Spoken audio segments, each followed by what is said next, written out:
I was planning a trip with my in-laws and decided to call my son, Anthony, to see if he had any plans. "I'm going to practice," he said. "You all should go and have fun. Isn't this trip a bit unusual?" "Are you okay, Mom?" Anthony asked. "I'll manage. I'll bring you back a souvenir. Work hard at your practice," I replied. My son, Anson, has always loved running marathons, just like me. He even got a college scholarship for it. Even though his college is nearby, he lives in the dorms to save commuting time and only comes home during long holidays. I knew he couldn't join us on the trip, but I wanted to ask anyway. His answer was just what I expected. "My name is Flora. I'm 46 years old and work full-time. My husband, Steve, is 4 years older than me and used to be my boss. He's a capable man, and I respect him. After we got married and had our son, we were a happy family. But over time, our relationship started having problems. The main reason was my husband's parents, especially his mom, who didn't like me from the beginning and often bullied me. At first, Steve defended me because we lived far from his parents, so we didn't see them often. But when Anson wanted to attend a high school near my mom's house because of his love for marathoning, things changed. I was the one who got him into running since I used to run marathons and still do sometimes. I was happy he enjoyed running like me, so I convinced Steve to move closer to the high school Anson wanted to attend. Steve applied for a transfer at work so we could move, and Anson got into a good university because of his high school, so it worked out well. The day before our trip, Steve said, "Go get the rental car tomorrow morning and pick up my parents on your way back." I was confused and asked, "Why am I the one renting the car?" "What are you going to do?" "I'm exhausted from work, so I'll sleep until the last minute. Once you pick up my parents, come back and I'll drive from there. It's on the way to where we're going anyway," Steve explained. I understood his reasoning, but I was also very tired. Even though we both worked similar hours, I did all the house chores. When I thought about it, we used to share chores equally. But since moving closer to his parents, they started visiting often, and the balance shifted. Whenever his mom saw Steve doing chores, she strongly disapproved. "Housework is the wife's job. The breadwinner shouldn't do it. Isn't that right, Flora?" Steve's mom would say, giving me a stern look, and I would nod in agreement. This kept happening until Steve stopped doing any chores at all. While it was partly Steve's fault, I felt his mom influenced him a lot. Steve even started repeating what his mom would say, agreeing with her views. I am sometimes the breadwinner in our family, but it felt pointless to try to fix things, and I didn't have the energy to even try. Steve had changed a lot in the past few years. His work performance seemed to be getting worse, and he often took out his frustrations on me. I realized that arguing back only caused more problems, so I decided to just accept the situation. It seemed like the least stressful way to live. I thought about divorce sometimes, but I worried it might hurt our son's chances of getting into college if we became a single-parent family. So I put that idea aside.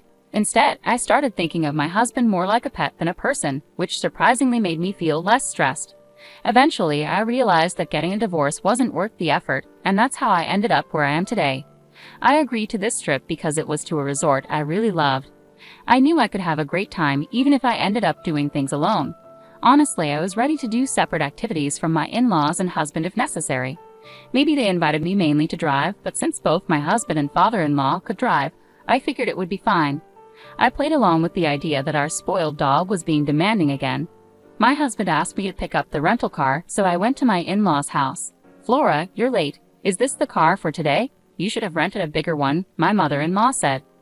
"Well, it's better than your tiny car, at least," I replied. "The car we usually use is one I bought myself, even for commuting to work. I assumed I'd be its main user since I paid for it. We don't often travel out of town, so I thought a small car would be enough. Plus, I loved its interior design and color, so I bought it. My husband would use it without asking and show his parents around in it. My mother-in-law criticized the car's size and acted like I could only afford a small car. I suggested we use my father-in-law's car for the trip, but he didn't want others driving it and didn't want to do all the driving himself. So we rented a car, but I wasn't consulted about this. I found out that I'd have to pick up the rental car and drive it while they sat comfortably in the back seat. It made me want to tell them to arrange their own transportation. I was really tired. In the end, even though my husband said he'd help with the driving, he slept through the entire trip. My father-in-law refused to drive unless it was his car, leaving me to drive the whole way while my husband napped in the passenger seat. My father-in-law constantly criticized my driving, giving me suggestions too late or questioning my decisions at traffic lights. It was just added stress. My mother-in-law joined in, criticizing my driving too. I found it annoying to be critiqued by someone who couldn't drive herself, especially since my father-in-law had been in many accidents and should have given up his license. My mother-in-law insisted he was just unlucky and a good driver. I didn't want him to drive me around anyway. I didn't mind driving, but I wished he would stop interfering. When we arrived at the resort, my husband finally woke up, tired from a day in the car. We followed my in-laws' suggestion to relax at the hotel instead of doing any activities outside. I enjoyed the chance to unwind, swimming in the pool and exploring the hotel grounds. It was a nice way to spend the day after a delicious dinner and a relaxing spa visit. I returned to our room to find my husband already asleep. I wasn't sure what my in-laws were doing next door, but they were probably asleep too. I went to bed, and when I woke up to the fresh morning air, my husband was still asleep. With some time before breakfast, I decided to take a walk. But when I returned, I found an unbelievable sight. My husband was gone, and his things were missing too. I frantically searched the room and tried to contact my in-laws next door, but there was no answer. At the front desk, I learned they had already eaten breakfast an hour earlier than I was told. It seemed they had left me behind. I also had to pay for the hotel checkout by myself. Was my mother-in-law's offer to pay for our stay just a trick? With no other choice, I paid for both rooms and left the hotel, only to find there was no car waiting for me. While I was thinking about what to do next, my phone rang. It was my mother-in-law. Where are you now?" I asked, confused about the situation. My mother-in-law chuckled in response, "Just enjoying some quality family time since we're on vacation." "I see, but why didn't you all just leave together from the beginning instead of leaving me behind?" I couldn't help but ask. "Wow, Flora, you did express interest in joining us, didn't you?" "That's why we decided to bring you along," she replied casually. I remembered mentioning that I wanted to visit this resort while watching TV with my husband. Was that what he remembered? Normally, it would be sweet if he remembered my casual comments, but this time it felt like he used it to annoy me. Besides, I was the one who did most of the driving to get here. Why should I be reminded that I was brought here by my mother-in-law, who neither drove nor contributed any money? Beyond anger, all I could do was sigh. "Fine then, let's go sightseeing as a family and head home afterward," I suggested. "You can do some sightseeing too, Flora, and then come back. We're not sure how you'll get back, but you're good at marathons, aren't you? Just run back." My mother-in-law taunted, her laughter making me more frustrated. "If Steve is driving, put me on speakerphone so he can hear me," I demanded, my anger boiling over. As soon as I made the request, it seemed my mother-in-law transferred the call, and my husband's voice came on the line. "Good morning. You were eager to come here, weren't you? Take it easy today, but remember we have laundry from the trip to tackle. Make sure it's washed by tomorrow morning," he said cheerfully. But any warmth I once felt for him had disappeared. "Do your own laundry," I replied sharply. "Hey, that's not a nice way to speak.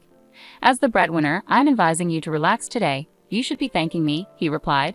"Oh, the breadwinner? Don't worry, this will be the last time we see each other since you've mostly just seen me when you're asleep," I said, making it clear that I was serious. "What do you mean?" he asked, clearly puzzled. "We need to head back home today. There's laundry and house cleaning waiting for us," my husband declared.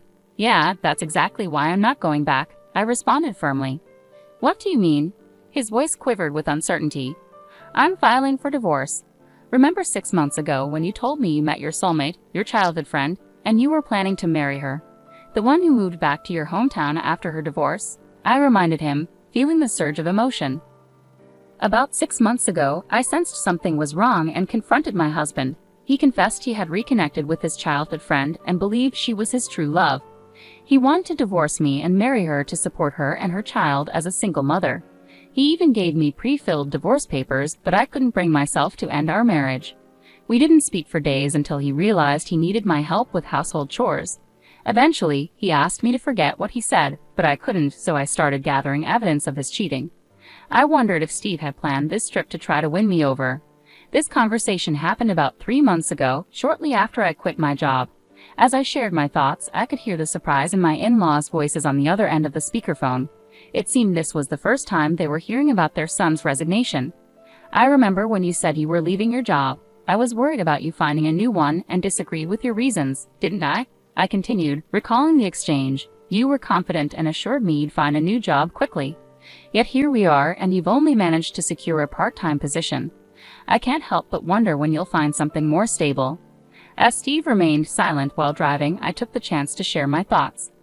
"I've been imagining you as a dog to cope with the stress, but then I realized I might as well get a real one," I said firmly.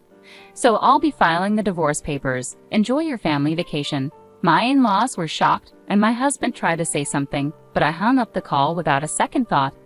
I decided to enjoy sightseeing before heading home, and I explained the situation to my son over the phone.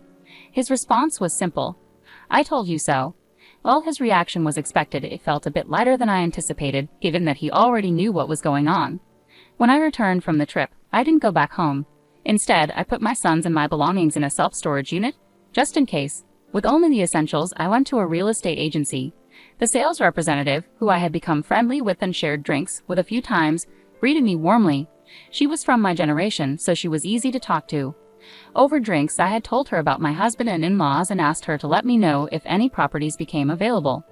That day, I signed a contract for my own place. Having a new home made me feel relieved, and I went to the city hall to submit the divorce papers, which went through without any problems.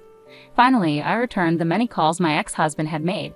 "Hello," I began, keeping my voice steady. "The divorce papers have been accepted. We are now officially strangers." My husband's panicked voice came through the phone. "Are you serious about the divorce?" I ended things with her. "It's just you now. You didn't like me looking at other women, right? Well, now I'm only focused on you. Please come back without any worries." But his words only made me feel disgusted. "What are you talking about? I never tried to please you in the first place. And you didn't end things with her, did you? You were dumped because you couldn't find a job and had no money, right?" It turned out my husband's mistress was acquainted with the sales representative who helped me find my new place. What a small world. She had listened to my husband's mistress's complaints about him, saying she was his current girlfriend. Apparently, after he quit his job and started working part-time, she saw no reason to stay with him and ended things. But a fling is just a fling. I'll definitely be seeking compensation. That's correct. Even though they split up now, he still cheated, and there's evidence. Compensation. I already told you, we broke up. It's just you now. I could only let out a sigh. "So, you're saying that now you're single, you're considering another affair. I don't care what you do, but I'm done being taken advantage of. You didn't even notice your things were missing from the house because you didn't care, did you? I'm not coming back, so throw away whatever you don't need." With that, I ended the call. Even after this, my ex-husband kept calling me, and my former in-laws reached out too. But I have no intention of going back to that house. My ex-husband still hasn't found a job, can't afford the rent, and has moved back in with his parents. Meanwhile, my ex-father-in-law continues to drive recklessly and recently crashed into a neighbor's fence with my ex-mother-in-law in the car. Thankfully, no one was injured, but they didn't have property insurance and had to borrow money to cover the repair costs. All of this was detailed in an email my ex-husband kept sending me. I find his misfortune somewhat amusing. While I don't respond, I haven't blocked his emails either, quietly enjoying the spectacle. After moving to a pet-friendly property, I got a small dog and found that I enjoyed caring for a pet more than I did for people. My son, worried about me being alone, has started visiting on weekends, a change from only coming during long holidays. Each day now feels fulfilling. Maybe this weekend I'll visit that resort town again for the first time in a while.